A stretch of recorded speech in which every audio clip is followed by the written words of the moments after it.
So today I will be primarily giving a broad overview of actually what is really happening on Indian demography and what is my own take on perspective on what would happen to the changes in families in the country, because the question perhaps people can ask, why family talk at this time in India? Because India, everyone is thinking about the demographic dividend, everyone is thinking of the youth bulge, everyone is very optimistic about the economic boom because happening. So at this time, why should we talk about family? So I think I need to perhaps give some justification on that.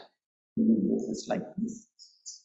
Yeah, so let me just explain why perhaps it is important to speak about families, because India, there has been a demographic changes which is maybe for the last 30 years it has been really fast, and it's already at the replacement level fertility now. But there are also really serious heterogeneity in India. So naturally, there are some areas or some regions of this country where the demographic transition has been quite early compared to some places where actually it is still yet to take place. The transition is taking place, but yet to reach the replacement level fertility. That is one aspect. The second aspect perhaps is that, there is also a unique way India achieved a fertility transition, not the conventional theories or conventional understanding of how actually we should move from a high fertility to low fertility, either depending on the demographic transition theory or even our conventional understanding of how actually a fertility transition should have taken place. So perhaps I will also talk a little bit on that later.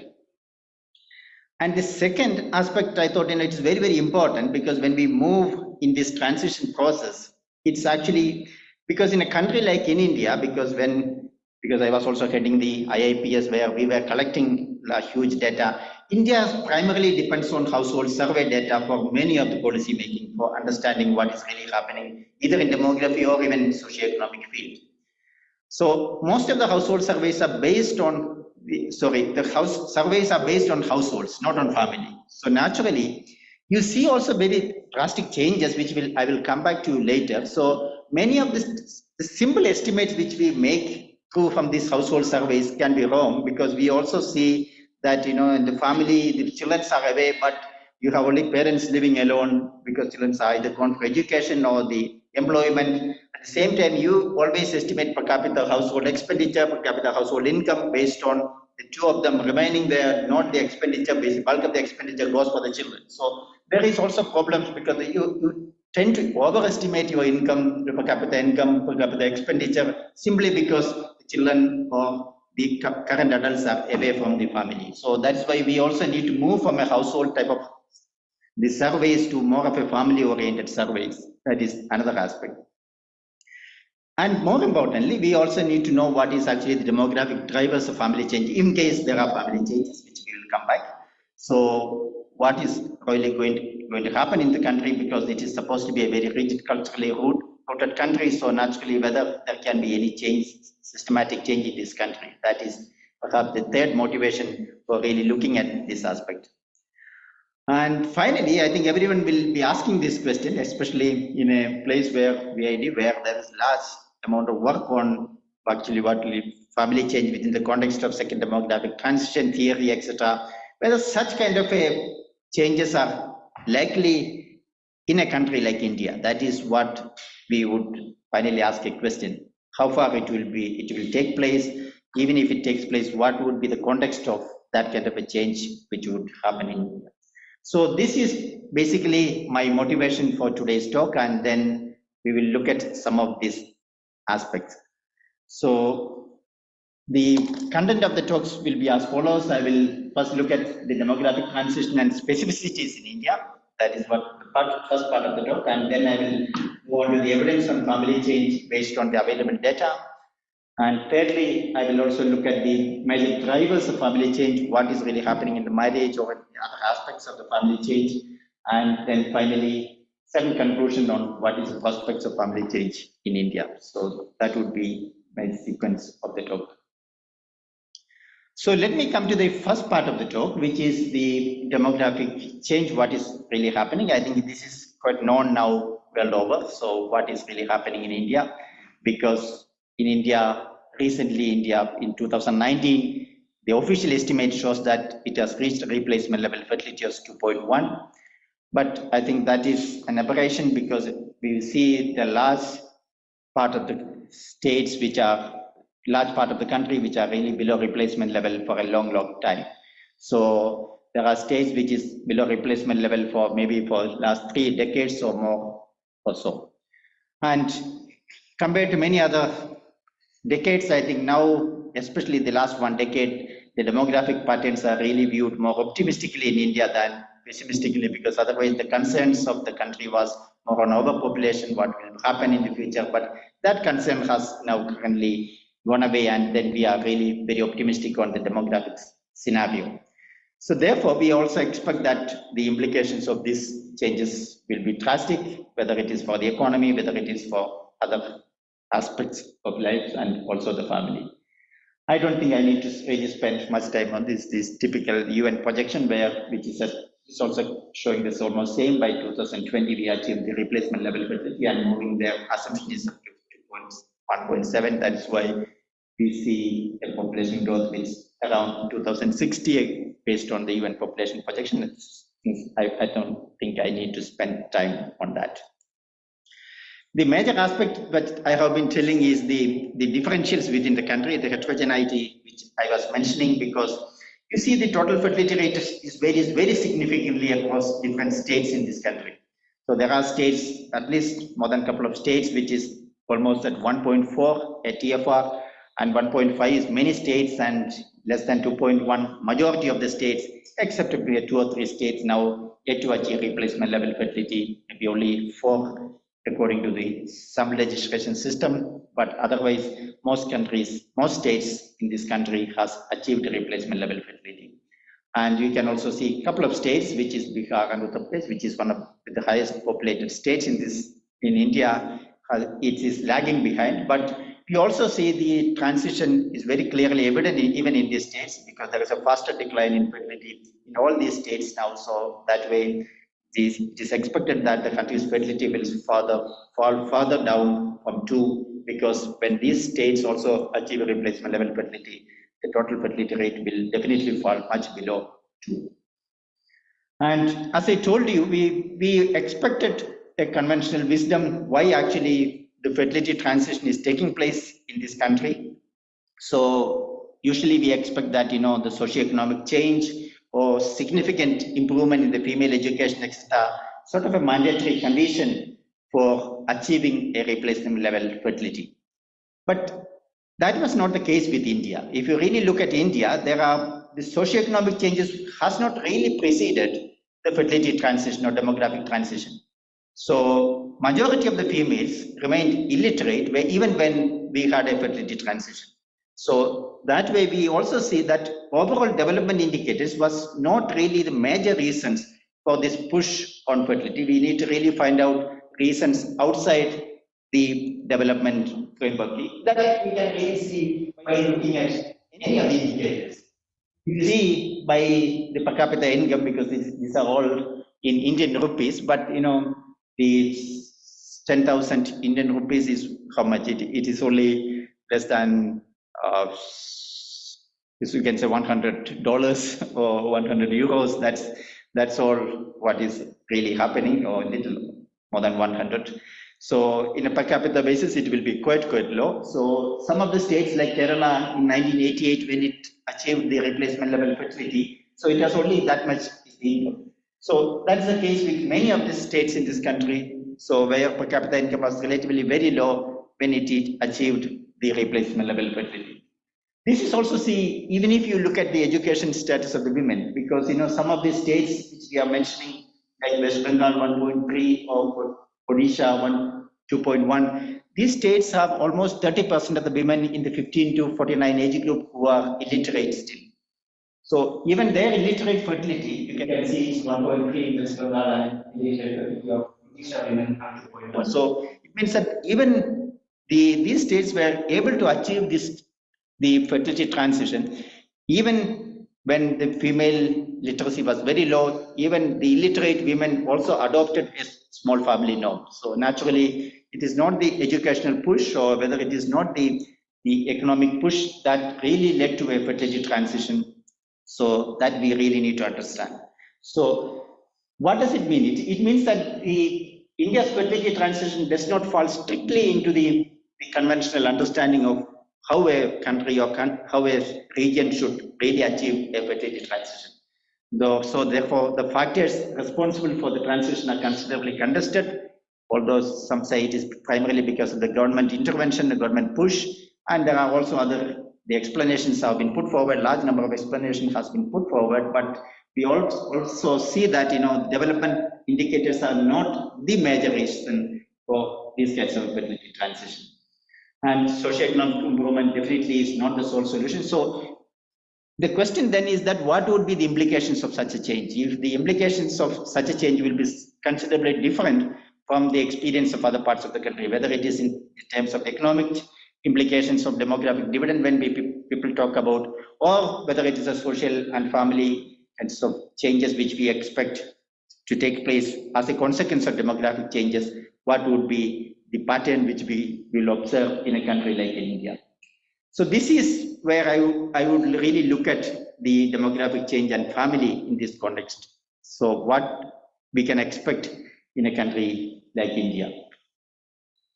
So as I told you, the economic implications of demographic change is often discussed, and in terms of demographic dividend, there has been large discussion and debate within the country whether actually India will be able to achieve a demographic dividend, typically because, as I told you, the transition process has been slightly different. But much less is known on its impact on family because there has been hardly any real empirical investigation on what is its impact on family. So family is believed to be very strong within the cultural context of India because it's not easy to change because that's very deep-rooted cultural settings in the country. So it is also assumed that family India is not easily amenable to change. That is what people really expect. So therefore, an investigation on the family change within the context of demographic change is very interesting and very important in the context of India. So my first attempt will be to find out a compositional change in the family. So that will be my first attempt. And then really to see some of the drivers of this change which can really take place. So if you really take a long-term view, because sometimes we also have different views on the India's changes in the household size, etc. Because even within India, we always see there is always a debate on the joint family to nuclear family kind of transition. But if you really see what is over the last 1 century or more, the changes are really not the question of nuclear to the joint to nuclear, but it is more what is really happening as part of the demographic transition process. You see, the earlier increase was primarily because of the increase in life expectancy. If you see from 4.6 in 1911, 1921 to something around 5.6, when this is the period when India's life expectancy was drastically increasing from 1921 onwards, the mortality transition has been really fast. So naturally, you see an increase. And thereafter, you see the fertility transition set in the 80s, and then you see a decline in the family size. So this is very clear that actually the household size changes is not purely because of the joint family to the sociologist and the economist primarily argued in terms of an economic argument on why actually there has been a household change shift in the country, but it's primarily also motivated by the demographic shifts in this country. So if you really look at some of the states, it's very clear. Like in Kerala, you can really see it was as high as 6.67 in the early 90s when actually the fertility transition was almost starting in 1988. As I told you, Kerala achieved a replacement level fertility, then it started fast declining, and it has almost reached 3.19 now. It has a very small household size we are speaking about in the state compared to many other parts of the country. So this is very clear. So this is a bit clumsy graph, so but I will just explain maybe 1 or 2 aspects of this graph, because if you really look at the orange part of the graph, which is the second, you can say, the block, we could really see what is really happening in this country, because of the demographic changes, we see that there is that orange really tells you have an adult male and female family households. So there are no children there. It's only adult male and female. It was almost 10.6% in 92-93, 18.48%. It means that many of these families, because as I told, as many of you know, marriage is universal, and marriage and birth within marriage is also nearly universal in this country. So if you couples are living without children, means they are either migrated for education or employment purpose. That's why they're living without children. These are adult couples, not the old couples. It is adult couples living. So the other part also gives you an indication with only one male children and one female children. These are the areas where actually we see drastic changes. So if you really look at Kerala, it will become much more pronounced in a state where there has been early transition. If you look at the orange part, it was only 14.93% of the adults were living alone. Now it is almost 29% of the among the total household. Nearly about, you can say 30% of the adults are living without a children. So this is, yeah. When you finish the sentence, yeah, this is sort of a drastic changes which we see in the family composition, because the aspiration of the children, about the children with the fertility transition is drastically going up. So naturally, primarily because of education purpose or other purpose, the children are moving out of the home, which was not the case, which was perhaps a decade or 2 decades earlier in the state. So this is sort of a drastic changes which we see in this. The other also with one male children and one female children, we also see some changes, but that is not the major. But you perhaps concentrated on the part, on the orange part. Is this light blue area on the very right, what is it? This is actually with old age people and etc. The last one, which the last one. Yeah, this is actually the. Because between 2005, missing from because 2005, 15, and 19 here, for example, it is decreasing very much, and it's. This is primarily because of the elderly is increase, etc., which is actually, I think, just the elderly. It has gone. Yeah. Legend.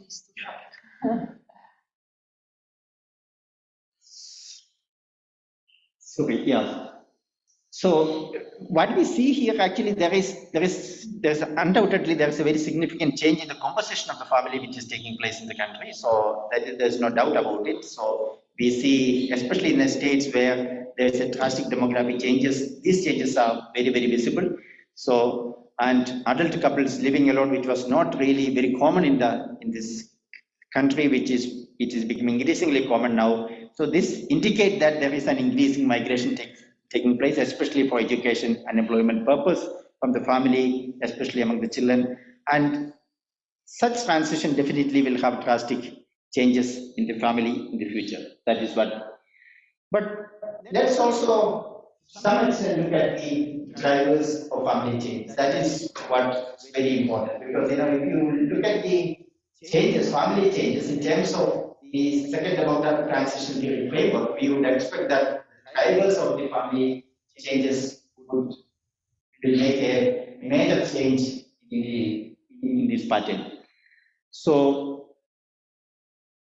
let's see first the mean age marriage. That is where we see. We really see, if you look at over a last 1 century or more, we see small increase, but of late there has been a considerable increase. If you see from 2000 onwards, there is, or maybe we can say from 80s onwards, there is an upward movement in the age at marriage. So it is for the women, it is now almost, you can say, closer to 20, but for the men it is slightly above 25. So it's not very high. Still, I'm saying it's a very early age at marriage. You can say proportion of women marrying less than 18, which is the legal age at marriage in India, is considerably high in India. It's almost 30% or something as per the latest National Family Health Survey. So naturally, there is a significant proportion of women getting married before even legal age at marriage. So mean age at marriage is increasing, but it is much less than what we would have ideally expected. But what about the other conditions? So what is the proportion remaining never married in this country? So as I told you, initially itself, marriage is nearly universal in this country, and you don't see really any proportion of the women or the men really remaining unmarried. This is also true for the last 2 decades. If you really look at, analyze the DHS data, NFHS, which is the Indian version of the DHS, from 1993 to 2019-21, the latest one, we hardly see any major changes. See 1.8% to 2.0% or slight variation there, and here it is really nothing. And this is also the case for the women. There is hardly any major changes in the proportion remaining single. So that way actually marriage remains to be universal, and marriage, the birth within marriage is also nearly remaining universal. So the dissolution of marriage, if you really look at the divorce rate, if you really look at over a longer period of time, you also see hardly any major changes in this country. So even now, the divorce rate remains less than 0.5% of the total the marriage. So there is hardly any significant divorce. And also even across states in this country, whether it is because the states which has achieved early demographic transition or the late demographic transition, we also don't see much of a changes in this. So that way, whether it is any parts of the country, you really don't see any major changes. Only dissolution mainly happening because of the widowhood. We see widowhood has been declining among women up to, and then it started increasing. Perhaps it is because of the narrowing of the age gap in sometime, and after that, perhaps it is actually now it is increasing life expectancy among the women.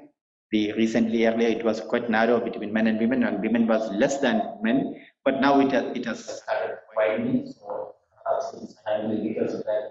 We also see a change, like drastic increase among the females compared to the males in the resolution. And what about the work participation of the women? If you really look at what is the gender symmetry, because yes, as all of you know, the work participation of the females are one of the lowest among the different countries of the world, especially in the South Asian region, and India is not an exception to that pattern. So it is very, very low work participation rate, which we are looking at. It has been declining even when there has been a drastic change in the fertility transition for up to 2017-18. But you see some changes of late. For the last 5 years, if you see 5 to 6 years, there has been minor changes, although the changes is not very drastic, but still you see the total work participation of the women in the 15 and above age group is only 35%, which is very, very low. So naturally, you really have not seen any significant changes even in the female work participation. So many of the gender symmetry indicators also is not really performing that faster in this country. So, but this is where we also see that there is a drastic increase is happening, sons and daughters living elsewhere. If you really look at from the DHS data, we see that changes are really drastic when the fertility transition is taking place. Both whether the daughters living elsewhere or the sons living elsewhere, both are really changing. So that is perhaps a major change. The daughters are much higher because they are been married off. Also, that is why it is the marriage also makes a difference there. But otherwise, in general, we see that changes. But if you really look at some of the economic indicators also, we really see some changes in terms of, if you see food and non-food, what is the consumption which is really happening. The proportion of non-food consumption over the period of TFR changes has been drastic, but one can also argue this is also a period of economic boom in this country. So it is not really because of the demographic transition alone, because of the economic boom. We also expect such kind of a change in the share of food share between food and non-food. So what can really conclude on the drivers of family change from all these things? Because we see that what we would have expected on the drivers, there is hardly any changes in any parts of the country, not only in the place where there's a late demographic transition, but even in the states where there is much early demographic transition, like 30 to 40 years back, even there, we really don't see much of a change in the drivers of fertility transition. So drivers in the family change. So everything, the marriage remains still rigid, divorce is rare, and the birth within marriage is universal, and gender symmetry characteristics are really far from what we expect in a transition process. So none of these changes which we see. So see some attitude, because there has been a small survey. These are all very micro surveys which was conducted in some parts of the country. I'm saying this is in an urban metropolitan area of Delhi among the highly educated educated means is the graduate students. So what is their perception? If you really ask them their perception on what is their marriage, on the living relationship among the higher educated youth, so they are only 8.7% live in a living relationship, 91% doesn't have any living relationship, even highly educated metropolitan. But if you really see the preferred union formation, many of them say that is we prefer love marriages. We only 20% is for the arranged marriage, and the others are, some of them really prefer living alone, and some of them prefer living in relationship without marriage. All these kinds of answers we get, but these are actually the sort of their desire, not really whether these attitudes will translate into behavior. We don't see that much of happening in the behavior, but we see what is that these highly educated urban women has this perception on the marriage related.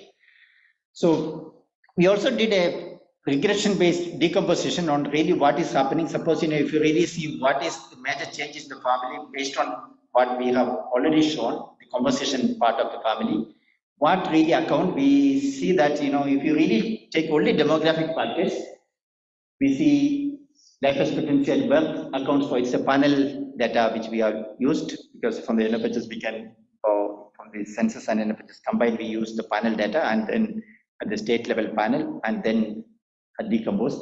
We see really 23% is because of the life expectancy at birth and 34% because of the GFR, and 40% is unexplained. Migration is not coming out at all here because migration data we are taking from the census, which is actually relatively very old now. We really don't get what is really happening for the last 13 years now. So, and because of that, we are not able to capture what is really migration, although we see in the data that moving away from the family for the adult children has been quite fast. But if you really introduce now with this regression 2 more variables, literacy and per capita LSDP, which we see some changes, we see also per capita LSDP changing, this decomposition taking almost 21% of the family change is explained, but TFR is again strong, and the LAB is also remains strong, 17% and 15%. And what is residual is something around now 17%. So that is what really happening. Otherwise, TFR and the per capita income also, NSDP also takes quite a lot of share. So from all these things, what we can really conclude on the family. So I will perhaps take another 2-3 of maximum 5 minutes and then conclude. Yeah, and what we can see that there appears to be a very significant compositional changes is happening in the family with the demographic changes. There is no doubt about it. I'm saying the aspiration about the children is increasing, and because of this aspiration about children, their education, whether it is irrespective of men or the female or male, the girl child or boy child, I think there has been some changes in the attitude towards education. So naturally, but that is really not getting translated into other major changes, whether it is the changes which we expect in SDT, whether it is union formation or whether late marriage or childbearing, or even many of the gender symmetry characteristics or the ideational changes. These are really not significantly present in this country. But small scale surveys provide some evidence of behavioral changes, but attitudinal changes, but whether it will be translated into behavior, it is not, we see from the data that it is not really translated, because many of the other surveys also saying that the arranged marriage is very common and all other characteristics is still remaining very rigid in this country. So therefore, family changes in India perhaps may not directly can take a lens of SDT route, but it may have a different route altogether. The decomposition also is telling that economic factors is dominating. Now TFR is one of the major changes in the reasons for the change in the composition of the families, but the economic factors are also dominating. So with the economy growing faster now, and with the changes in education is also coming quite fast. So perhaps in the future there can be significant compositional changes in the family. That is definitely. But conclude, we can say that, we really need more surveys, especially family surveys, family panel surveys, really to understand family changes, because these are actually data we are using from the household surveys and trying to judge on what might be happening in the family. So there can be minor errors in this kind of estimation, because we are trying to find out a family composition within a household survey. There is always a problem. But we see from this that because of the kind of the demographic changes we have, because of the peculiar nature of the demographic changes India had, I think the SDT or the family changes also perhaps will be slightly different. So what we perhaps is going to happen is that India can really go to very low fertility, because many states are showing and many urban areas are showing very drastically low fertility. Even it has gone all the way up to 1.1 in some of the urban areas in some of the states. So this is really happening in this country. But all these low fertility is also only leading to increasing education with considerable increase in the aspiration of the children. So it is not preceded by the low fertility, but it's almost succeeded by the low fertility in this country. So thereafter, we also see sort of a migration of children for education, and job opportunities are increasing. So it is actually steps later for India, not actually steps before. So naturally, so moving towards the gender symmetry and SDT perhaps is much later. So we are maybe in the second or third aspects of these changes, and it may take perhaps several decades now to really move to more of gender symmetry and more of an SDT kind of phenomena in the drivers of demographic change, compared to what really happens or happened in many other parts of the country. So this is what I thought I will share on the demographic transition and family change. Thank you for all your attention.